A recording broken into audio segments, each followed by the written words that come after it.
नमस्कार, Haryana eight 9 PM news channel में आप सभी का स्वागत है। आइए आपको कराते हैं खबरों से अपडेट। जान जोखिम में डालकर सीवरेज मैनहोल में निर्माण कार्य करते हुए आसपास मिट्टी में दरारें आई हुई हैं जो कभी भी गिर सकती हैं। जान जोखिम में डालकर सीवरेज मैनहोल की कार्यवाही करते रहे मजदूर। एसडीएम ने दिया था 10 दिन का समय। जल स्तर कम न होने के कारण गली का पानी आने से बनी समस्या। मटिंडो मार्ग पर जल स्तर कम न होने के कारण जन स्वास्थ्य विभाग के ठेकेदार के लिए सीवरेज मैनहोल परेशानी का सबब बना हुआ है। मौजूदा हाल में करीब 22 फीट नीचे सीवरेज लाइन पर काम किया जा रहा है, जबकि जल स्तर कम न होने के कारण व गहरी खुदाई होने के कारण मिट्टी गिर रही है। नीचे कर्मी काम कर रही हैं। अगर 2 दिन काम ठीक से चल गया तो सीवरेज मैनहोल आसानी से बनाया जा सकेगा, लेकिन अगर मिट्टी नीचे गिरने से काम बंद हुआ तो कई दिनों तक यहाँ पर कार्यवाही नहीं हो सकेगी। लगातार जल स्तर को कम करने के लिए केवल 2 ट्यूबवेल निरंतर चले हुए हैं। खरखुदा मटिंडो मार्ग पर एक सीवरेज मैनहोल धंस गया जो करीब 6 महीने से खराब पड़ा था। बरसात के सीजन में इसी सीवरेज के धंसे होने के कारण इस बार कई बस्तियों में पानी पहुंच गया था। पिछले करीब 2 महीने से सीवरेज को उखाड़कर छोड़ दिया गया था। जन स्वास्थ्य विभाग के कर्मचारियों की लापरवाही के कारण सड़क पर पानी भरा हुआ है। इस संदर्भ में मोहल्ले वासियों ने एसडीएम संजय बिश्नोई से मिले, जिन्होंने वार्ड वासियों के सामने अपने दफ्तर में बुलवाया था, जिन्होंने 10 दिन के अंदर सीवरेज मैनहोल ठीक करने के लिए कहा था, लेकिन जल स्तर कम न होने के कारण काम ठीक से शुरू नहीं हो पाया। जन स्वास्थ्य विभाग के एसडीओ सुदेश कुमारी का कहना है कि बारिश के बाद जल स्तर ऊपर आने के कारण समस्या है, लेकिन ठेकेदार निरंतर काम पर जुटे हुए हैं। उम्मीद है 1 सप्ताह के अंदर अंदर मार्ग को भी खोला जा सकता है। बस्ती वासियों के सहयोग की अपील की जा रही है ताकि वे ज्यादा पानी नालियों में न चलाएं। उम्मीद है अगले सप्ताह सीवरेज मैनहोल का काम पूरा हो सकता है। शहर में दमकल मशीन से किया जा रहा लगातार छिड़काव 20 किलोमीटर के रास्ते पर अब तक हो चुका। राष्ट्रीय राजधानी क्षेत्र दिल्ली के आसपास के जिलों में वायु प्रदूषण को रोकने के लिए प्रदेश सरकार ने प्रदूषण फैलाने वाली इकाइयों सहित अन्य गतिविधियों पर भी रोक लगा दी गई है, ताकि किसी प्रकार से वायु के स्तर को सुधारा जा सके, जिस पर स्थानीय स्तर पर भी कार्यवाही को अमल में लाते हुए नगरपालिका सचिव द्वारा शहर में होने वाले निर्माण कार्यों को बंद करवाया गया। भवन निरीक्षक मुकेश कुमार ने शहर में अपनी टीम के साथ घूमते हुए निर्माण कार्य कर रहे लोगों को चेताया कि वह सरकारी आदेशों की पालना करते हुए 17 नवंबर तक निर्माण कार्य बंद रखें। उधर दूसरी तरफ शहर में दमकल की गाड़ी से पानी की बौछारें डाली जा रही हैं ताकि धूल न उड़े। यही नहीं, करीब 20 किलोमीटर तक शहर के रास्तों पर भी पानी की बौछारें डाली जा चुकी हैं ताकि धूल के कारण वायुमंडल न फैले। नपा सचिव नवीन कुमार का कहना है कि उपायुक्त के आदेश पर कार्यवाही की जा रही है। सभी से प्रदूषण के स्तर को कम करने की अपील की जा रही है। इस दौरान सभी निर्माण कार्यों पर रोक लगाई गई है। इसके बाद भी अगर कोई व्यक्ति नियमों का पालन नहीं करता है तो उनके खिलाफ कार्यवाही की जाएगी। हलालपुर मामला बगैर पात्रता की चली हुई थी एकेडमी। कोच भवन के पास न डिप्लोमा था न डिग्री। नाहरा नाहरी मार्ग पर तोड़कर फेंक दिए थे मोबाइल फोन। कोच के लिए कम से कम शिक्षा 12वीं, 2 नेशनल खेला हुआ होना चाहिए, डिप्लोमा होना चाहिए, न तो NIS और ना ही कोई डिप्लोमा डिग्री हलालपुर में कोच के पास है।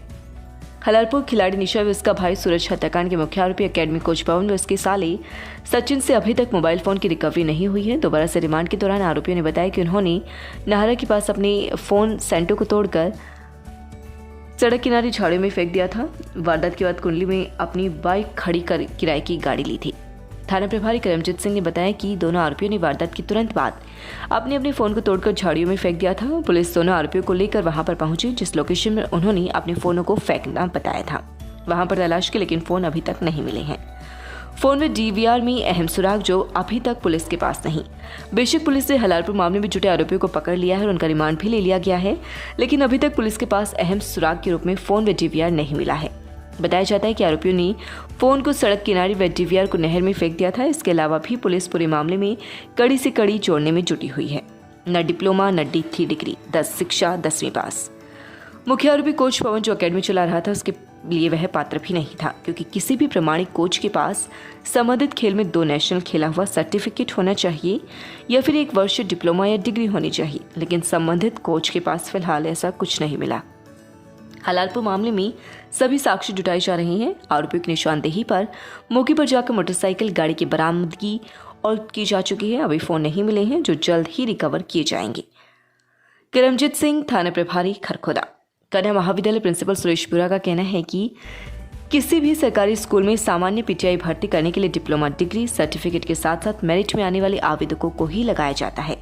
इसी तरह सरकार जब कोच भर्ती करती है तो मानकों को अपनाया जाता है, जबकि इस तरह की एकेडमी में अपात्र कोच बच्चों को प्रशिक्षित करते हैं जो खुद ही अपात्र हैं, लेकिन अभिभावकों की आंखों पर पर्दा गिर जाता है।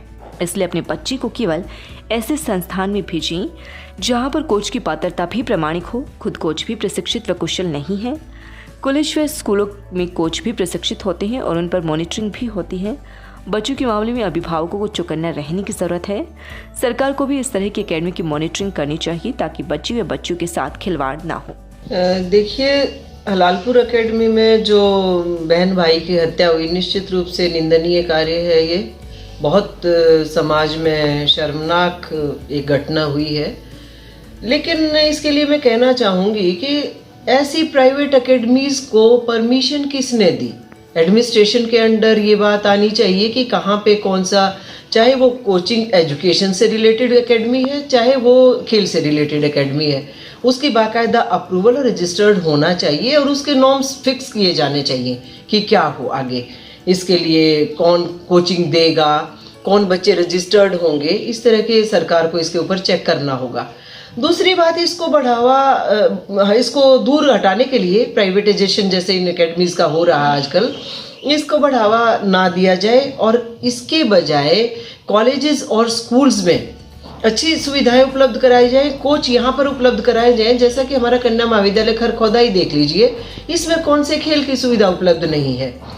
प्रताप एकेडमी में कौन सी सुविधा उपलब्ध नहीं है। कम से कम हम आंसरेबल तो हैं। यहाँ कुछ भी थोड़ा सा गलत या किसी तरह का कोई काम होता है, कोच हमारे अंडर होगा, उसको हम देखेंगे, संभालेंगे। बच्चे क्या कर रहे हैं, प्राइवेट एकेडमी में किसकी रिस्पॉन्सिबिलिटी है, इसको निश्चित रूप से रोका जाना चाहिए। चाहे एजुकेशन एकेडमीज हों, चाहे कोचिंग सेंटर्स जिस तरह से ये आजकल प्रोवाइड कराने के लिए इधर उधर खोल दिए गए हैं, इनकी तरफ सरकार को खेल एकेडमीज, जो कुश्ती एकेडमीज हैं, इन सब के बहुत ज़बरदस्त चेक रखे जाने की ज़रूरत है। अभिभावकों को भी अपने बच्चों को भेजने से पहले, इन एकेडमीज में भेजने से पहले कम से कम ये तो देखें रिस्पॉन्सिबल कौन है, यहाँ पर खेल के कोच कितने अच्छे उपलब्ध है या नहीं है। क्या एक अभिभावक को पता नहीं किस तरह से मिसगाइड किया जाता है, बच्चों को किस तरह से मिसगाइड किया जाता है, वो और जाने लगते हैं। उसके कोई सर्टिफिकेट नहीं मिल सकता उस एकेडमी से, कोई रजिस्टर्ड कोच वहाँ नहीं है, क्वालिफाइड है या नहीं है। मैं अभिभावकों से बिल्कुल कहना चाहूँगी ऐसी एकेडमीज की तरफ बच्चों को ना भेजें। स्कूल और कॉलेजेस में सरकार उपलब्ध कराए, वहां पर ही बच्चे भेजे जाएं। सड़क दुर्घटना में पति की मौत, पत्नी ने दर्ज कराई एफआईआर। झरोट गांव के पास जेसीबी की टक्कर लगने से घायल हुए मोटरसाइकिल सवार ने पीजीआई रोहतक में इलाज के दौरान दम तोड़ दिया। पुलिस ने मृतक की घायल पत्नी बिल्लो की शिकायत पर जेसीबी चालक के खिलाफ विभिन्न धाराओं के तहत मामला दर्ज कर जांच शुरू कर दी है। वही शव को पोस्टमार्टम करवाने के बाद परिजनों के हवाले कर दिया। सिसाना निवासी बिल्लो का कहना है कि 14 नवंबर को वह अपने पति मोनू के साथ अपनी मोटरसाइकिल पर सवार होकर सोनीपत दवाई लेने के लिए निकले थे।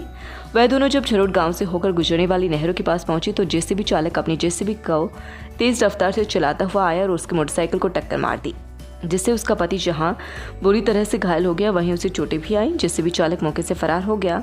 राहगीरों ने उन्हें खरगोदा के निजी हॉस्पिटल में इलाज के लिए भर्ती करवाया, जहां पर उसके पति की हालत में सुधार नहीं होने पर उसके परिवार सदस्यों ने उसके पति को सोनीपत के निजी हॉस्पिटल में भर्ती करवाया। वहां भी जब सुधार नहीं हुआ तो उसके पति को पीजीआई रोहतक में भर्ती करवाया गया था, जहां पर रात को उसके पति की मौत हो गई। बिल्लो का कहना है कि जेसीबी चालक की लापरवाही से चलाने के कारण उसके पति की मौत हुई है। शिकायत पर झरोट चौकी पुलिस ने जेसीबी चालक के खिलाफ मामला दर्ज कर लिया है और मामले की जांच की जा रही है। अवैध शराब के आरोप में युवक गिरफ्तार। सीआईए खरगोदा की एक टीम ने शहर के रोहतक मार्ग पर स्थित एक ढाबे के पास से एक युवक को अवैध शराब बेचने के आरोप में गिरफ्तार किया है।